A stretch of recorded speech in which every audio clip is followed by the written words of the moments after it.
Hi అండి, అందరికీ నమస్కారం. Welcome back to happy diaries. ఈరోజు ఈ వీడియోలో ఎంతో టేస్టీ అయిన కాజు బర్ఫీ ఎలా తయారు చేయాలో చూసేద్దామండి. ఒక కప్పు జీడిపప్పు తీసుకుని మిక్సీ జార్లో వేసి మెత్తగా ఫైన్ పేస్ట్లా గ్రైండ్ చేసుకోవాలండి. తర్వాత పావు కప్పు కాచి చల్లార్చిన పాలు వేసి మరొకసారి గ్రైండ్ చేసుకోవాలండి.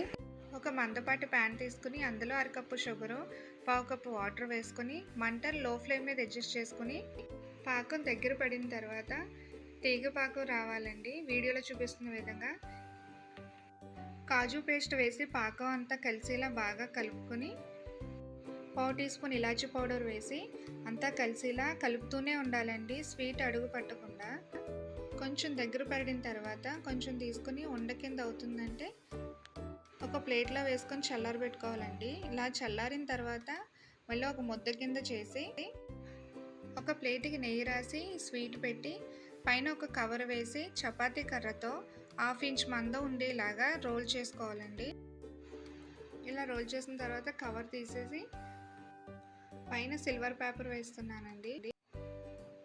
ఇప్పుడు మనకి నచ్చిన షేప్లో కట్ చేసుకోవడం అండి. అంతే అండి, ఎంతో టేస్టీ అయిన కాజు బర్ఫీ రెడీ అయింది.